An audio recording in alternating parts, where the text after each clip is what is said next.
Hi, Jamie. Thanks for taking the time to chat today. How are you doing? Very well, James. And thanks for inviting me on today.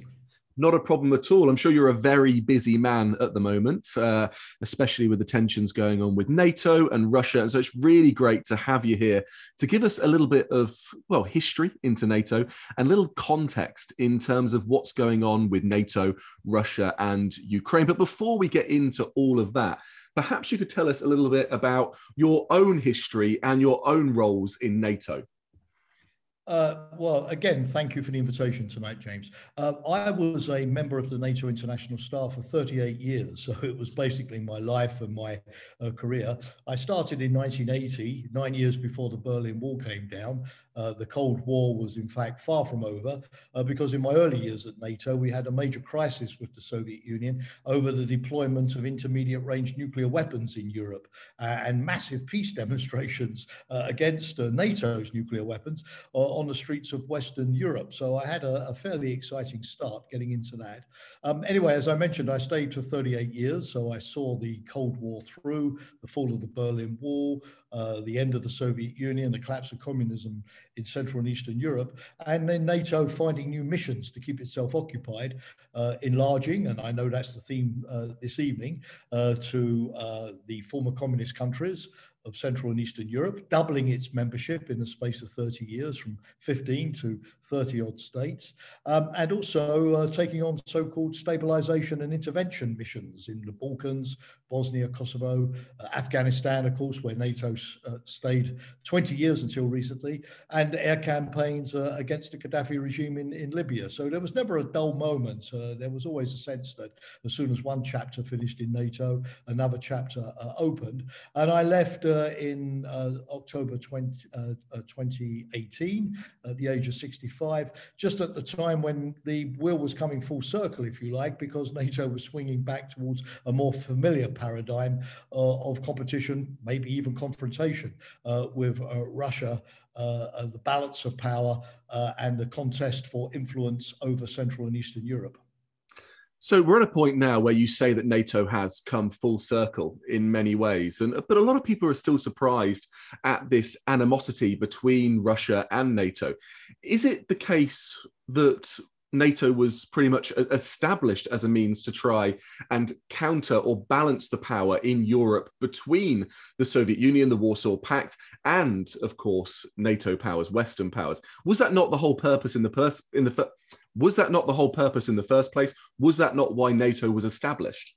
Well, there was a famous quip by Lord Hastings Ismay, who was Churchill's aide de camp during World War II, and Churchill rewarded him by sending him off to become NATO's first Secretary General once the alliance was established in 1949. And he was always asked the question, well, why NATO? And he used to say, well, it's very easy. It's to keep the Americans in, the Russians out, and the Germans down.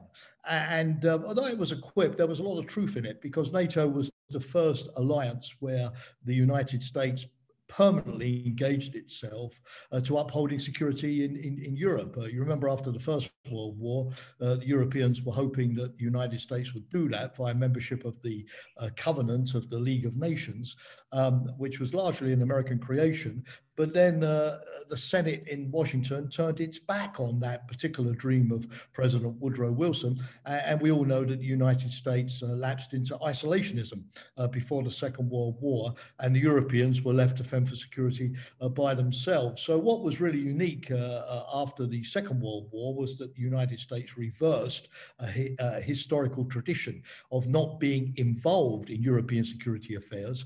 That was George Washington's advice to the American people in his farewell address: stay clear of entangling alliances. So fortunately, the Truman administration didn't heed that advice and did commit itself, the United States, to an open-ended military defense of Europe.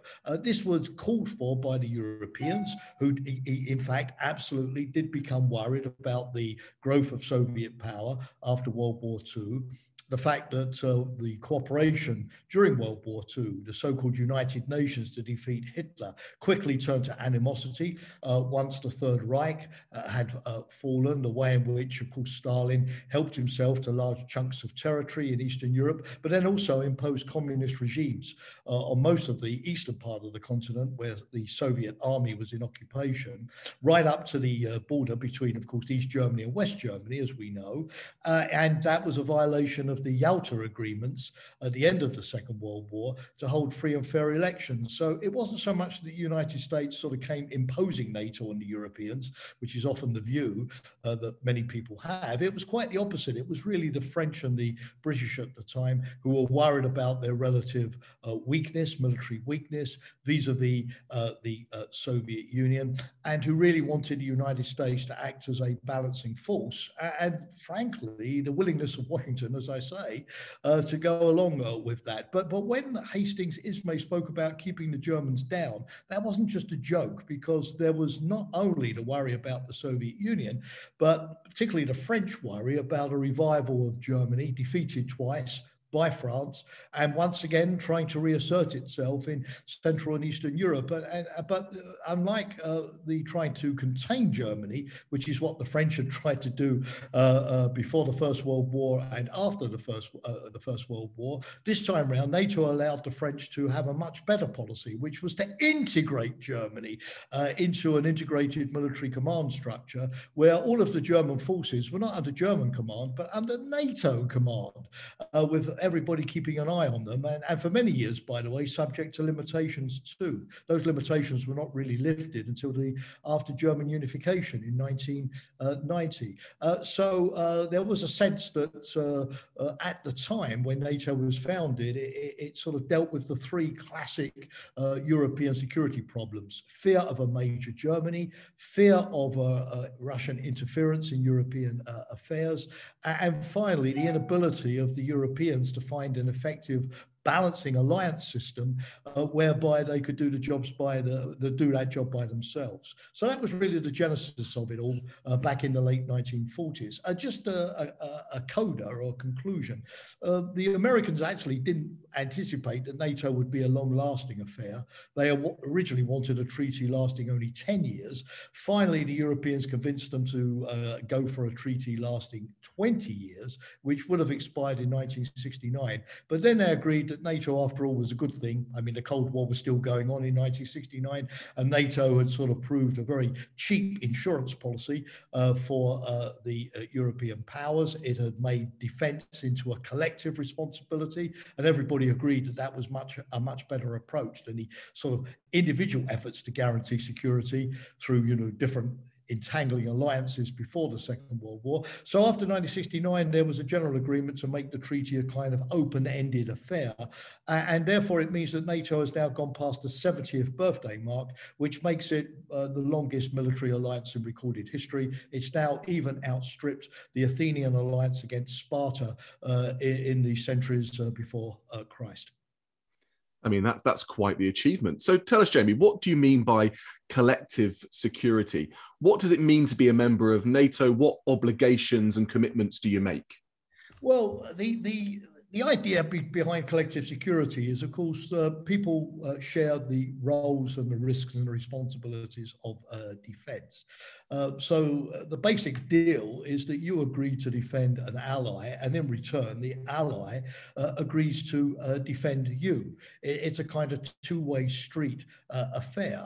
And it also means that each individual ally, because it has the defense guaranteed by NATO, can specialize in certain roles and missions. It doesn't necessarily have to have a big army, a big navy, a big air force. It can, for example, a small country in Eastern Europe can quite clearly see that it can't afford an air force, so it should allow the Americans or the British or the French or the Germans to do that. But it can specialize in medical units or chemical biological warfare units or military engineering units or whatever, and contribute to NATO that way. Iceland is in NATO and doesn't even have armed forces of its own, but it's contributed by sending doctors to Afghanistan or by running Kabul airport. Air traffic controllers. Yes. Yes, absolutely. You know, so it's pretty much a mixed bag, and I think the flexibility of the system is one reason why it has survived, because it basically allows countries to have better security at a lower level of defence spending than was the case before. If you go back, you know, to the 1930s, you find countries desperately increasing military budgets and arming at a furious pace, while clearly seeing, in view of the deteriorating international situation, you know, the rise of Hitler, the rise of Mussolini, the rise of the Soviet Union, of Imperial Japan, that they were getting less security and having more risks all the time. So it's rather like an insurance policy, James. The idea is that you pay a premium which is affordable, and in return you get excellent coverage. But of course, the alliance rests largely on the willingness of the United States to provide the basic security guarantees, because there's no doubt that, you know, the United States is by far the largest spender in NATO. It spends twice the average of GDP on defence than the Europeans do, and that's historically been the case. It provides well over 60% of all of the vital capabilities on which NATO depends, including the important nuclear deterrence. And we all know that when it comes to reassurance, countries like Poland and the Baltic states don't sort of really phone up European NATO members for help. They first of all say to Washington, send us the 82nd Airborne Division, please. Send us your F-35s or your F-117s or your Apache helicopters, as we are seeing, you know, vis-a-vis Russia at the present time, because they know that that's the thing that really does deter Russia and really gives them that kind of reassurance. So yes, it's a collective organization in which everybody contributes, but if it isn't really underwritten by the United States, as it has been historically, then its deterrence value would slide quite quickly. So you mentioned already a little bit about this expansion during the 1990s. Tell us, how much did NATO grow? What were the rationales behind this? And what are the implications of this rapid growth? Yeah, that's an excellent question. You know, what happened is that in the beginning of the 1990s, NATO really didn't have enlargement on its agenda, not because, as the Russians pretend, NATO had given Moscow a guarantee that it would not enlarge. That's not true. That guarantee was never given.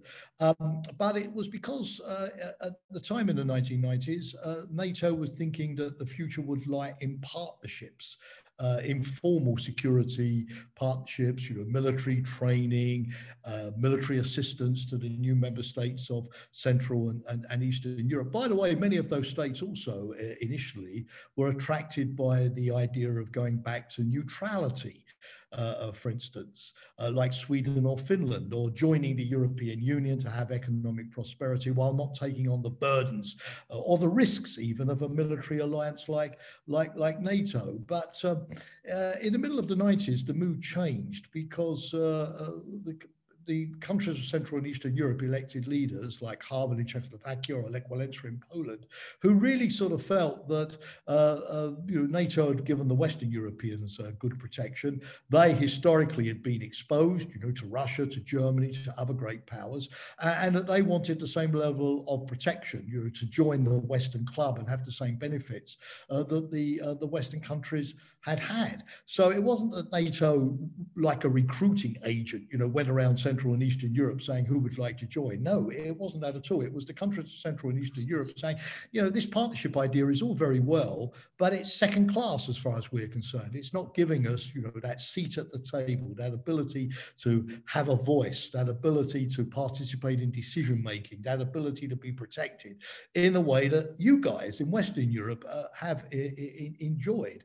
And so they started banging on the door, asking for membership. I think also you had at the time the administration in the United States of Bill Clinton, with people like Madeleine Albright as Secretary of State.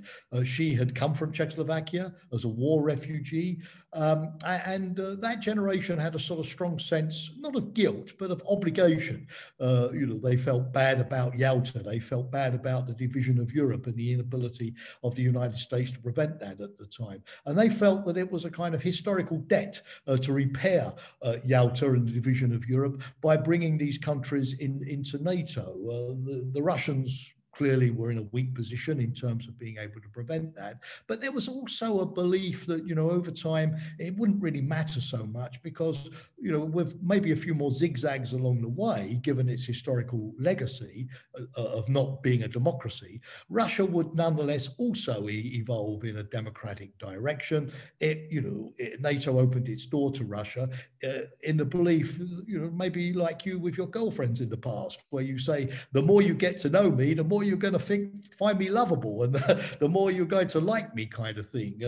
Russian fears of NATO were based on ignorance or a lack of knowledge what NATO was all about. And if we set up, for example, institutions with Russia like we did in the late 90s with the Permanent Joint Council and then the NATO-Russia Council, Russia would attend meetings at NATO, it would sit around a table and it would say, what have we got to worry about? These guys are nice and they're not threatening us at all. And they're even looking to cooperate with us. So there, the British have an expression, James, you know it well, called cakeism, that you can have your cake and eat it too. And I think there was for a while in NATO a sense that we could enlarge the countries of Central and Eastern Europe, we could bring them into the family. Russia was not a threat, so it wouldn't really entail big increases in defense spending, big military deployments in Eastern Europe. Russia was not a threat, so it wouldn't increase the risks for existing NATO members to have to extend security guarantees to the new members. And although Russia would moan a bit and hew and haw along the way, eventually, as I said, NATO-Russia cooperation on a parallel track would gradually reconcile the Russians to living with an enlarged NATO.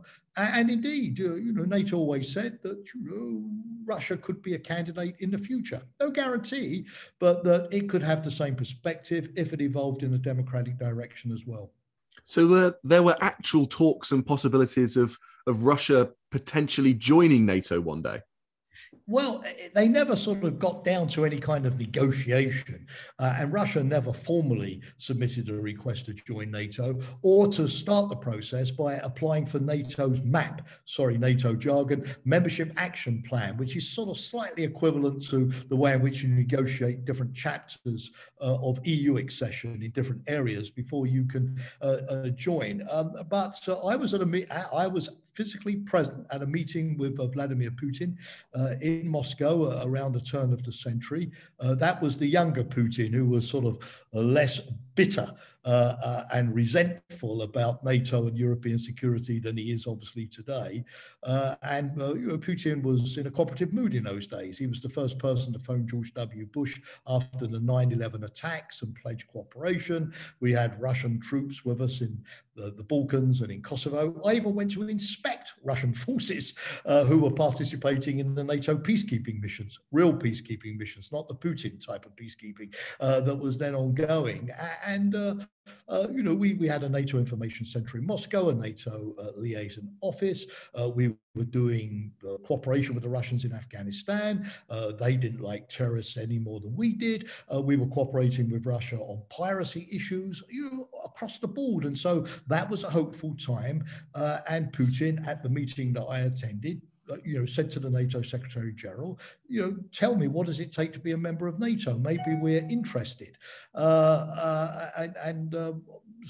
I'm not saying that Russia came close, but it was not as unthinkable then as it obviously would appear to us today. There was a ripe time, you're saying, a thawing of relations where things were going well, which seems so strange to us today, as we see a really angry, disgruntled Putin who almost appears fed up, betrayed, tired, annoyed, angry, and desperate for a little bit of, bolstering of Russia's own pride and potentially a little bit of revenge against this NATO expansionism. Is it that NATO expansionism that has really seen these relations between Russia and NATO just tank over the last 2 decades? Well, there were many factors in this. And of course, James, as you know, as a political scientist yourself, one of the difficult things, particularly when you're dealing with dictators and their very sort of phony view of the world, they do live in bubbles where they have people telling them what they want to hear. And so don't think that because somebody is a leader, they're necessarily connected with reality. We know from history that that's often not true. And listening to Putin's TV talk the other day, I was quite alarmed by the way in which he distorted facts. And I thought to myself, God, if he really, really believes this, then we're in deep trouble. So it's not always easy to know what party's excuse, trying to portray themselves as the victim, the innocent party, constructing a propaganda narrative, and what part is deeply held belief. But sure, yes, given Putin's behavior, there must be a part which is deeply held belief. Well, it's not just NATO enlargement. I mean, Russia was also irritated by the way in which NATO intervened in Kosovo in 1999 to stop Serb paramilitaries persecuting the Kosovo Albanian population. And NATO believed that it stood for human rights, that it was upholding the principles of the UN Charter. Many other countries supported NATO and what it was doing, preventing genocide, whereas the Russians saw it completely differently, that NATO was acting without a UN mandate, therefore it was violating international law, it was intervening in the sovereignty of another country, precisely what we're accusing Russia of doing in Ukraine today. It was killing innocent people because of the obvious accidents, the so-called collateral damage, as it was called at the time, that occurred. And NATO, having been a defensive alliance and told Russia that it was a defensive alliance, suddenly showed that it wasn't, because it was, as Putin saw it, carrying out aggression against other countries. So there was, if you like, already then a sense that Russia and NATO were looking at the same world, but through different parts of the telescope, with totally different mirror images of what they were up to. And the same thing happened in Libya, where fortunately for NATO, Putin was out of power at the time, and his deputy, Dmitry Medvedev, was occupying the hot seat, keeping it warm for him until constitutionally Putin could come back. And Medvedev upset Putin by actually abstaining in the United Nations, thereby allowing NATO to carry out a bombing campaign against Gaddafi in Libya, again to uphold human rights. But again, the Russians saw this as NATO acting as Globocop, as they would have called it. So that was an irritation as well. I think also fundamentally, Putin generally believed that once the Soviet Union had collapsed and the Warsaw Pact had dissolved, that was the Russian Defense Alliance in Eastern Europe, NATO would no longer have a raison d'etre and would fade away as well. And I think he was quite surprised to see that didn't happen, and that what the Russians were looking towards at the end of the Cold War, which was a kind of pan-European security system, modeled on the old League of Nations, where the large powers would be in some kind of Security Council, calling all of the shots. Russia would be up there as part of a very exclusive club, and it didn't happen. At the NATO-Russia Council, Russia took its place as just a member like any other member, between Slovenia and between Romania, with no particular special status. And Russia simply wasn't willing to accept a European security system based on equality, where little Luxembourg or little Iceland or little Slovenia would have an equal voice or an equal vote that Russia had. So I think there were lots of irritations building up. Enlargement is a difficult one to call, because when NATO first enlarged, it made it clear to Russia in 1997 that this would not lead to any military buildup of NATO's forces in Central and Eastern Europe.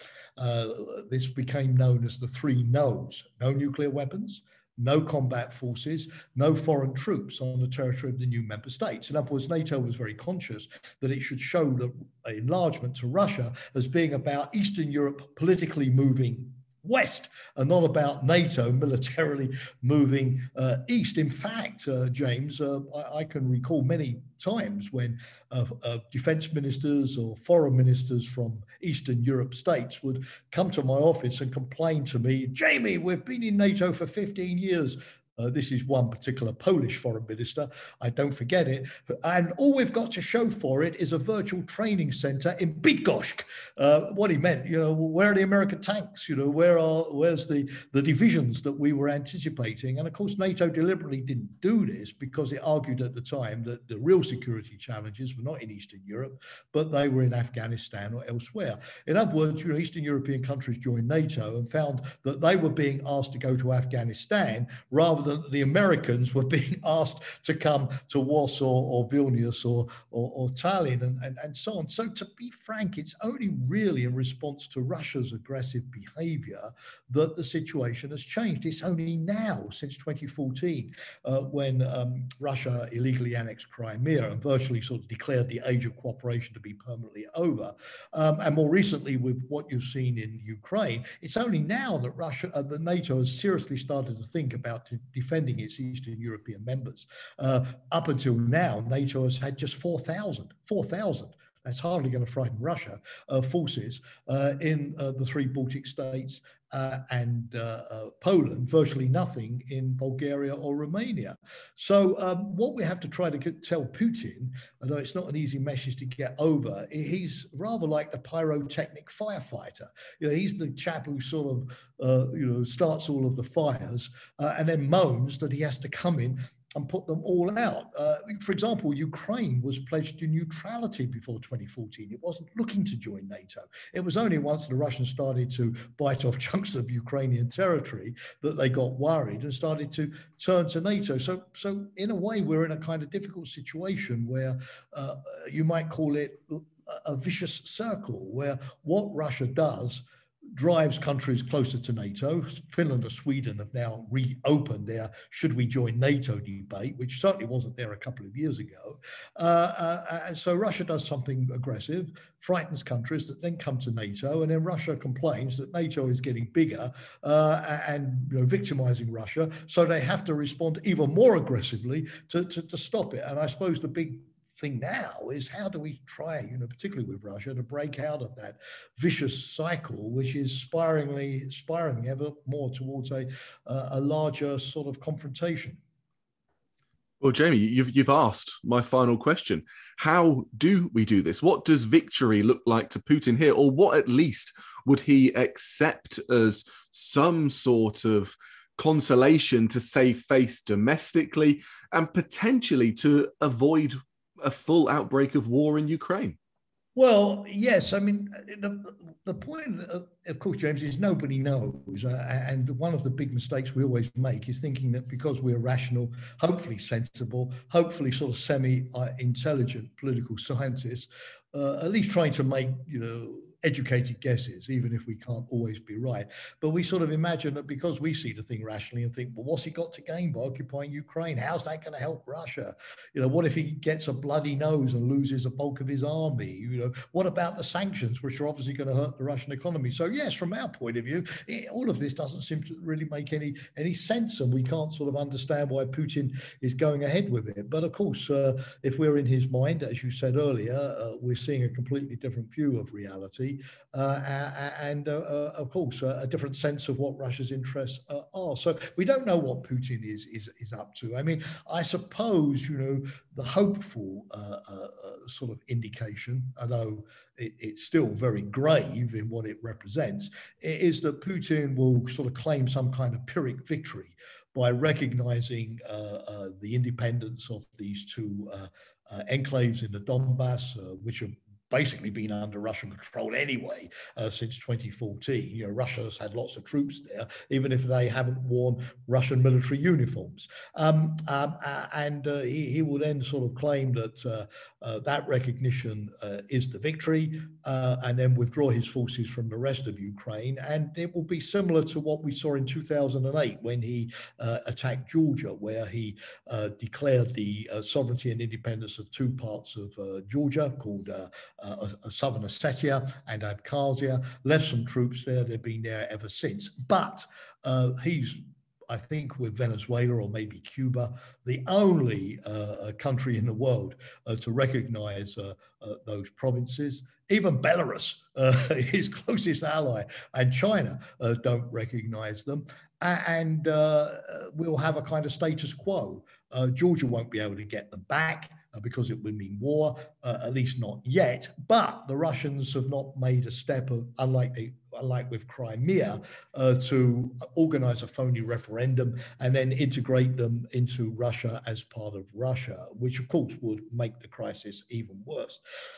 So we'll have a kind of new status quo, which won't change the situation radically because, as I say, the Ukrainians have not controlled that part of the Donbass for 8 years and were not likely to get control of it. It said that they weren't going to use force to get control of it, and it's been very much dominated by Russia. So yes, without fundamentally changing the situation, Putin can declare, okay, I've gone to the next stage, and I've got a victory, and climbed out. I think he will still have sanctions, but the sanctions clearly would not be as grave as if he launches an attack on Kiev or Kharkiv or Mariupol or Baidansk, other major Ukrainian cities and ports, and Ukraine would still remain, at least for now, as a democratic sovereign state. But James, having said that, I think there will be changes.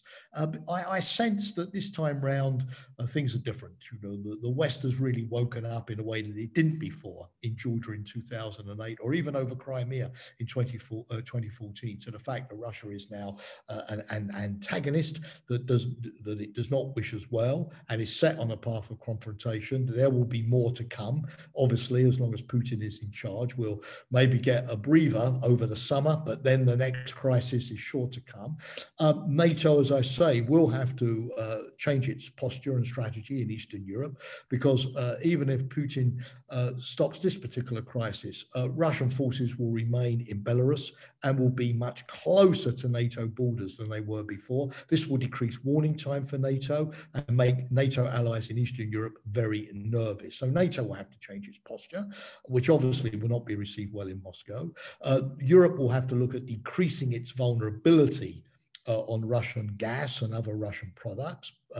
It imports 40% of its gas from Russia at the moment. That obviously, particularly at the moment with the high prices, lays Europe open to all kinds of blackmail and intimidation. So reducing vulnerability will be, I think, very, very important, because that will make it easier to take sanctions in the future if you're not harming your population in the process as well. We'll need to look seriously about how we make Ukraine more resilient. If we're not going to defend it, we have to at least help it to defend itself. And I think that will be a much greater program of military assistance, of weapons to Ukraine. Putin will complain and say that's provocative, but as he's being aggressive vis-a-vis Ukraine, even when NATO is not arming the Ukrainians, I don't mean NATO, the organization, but NATO member states doing it, you'll be damned if you do, and you'll be damned if you don't. So might as well do and help the Ukrainians to defend themselves. And I think finally, we now unfortunately recognize that we're in a long-term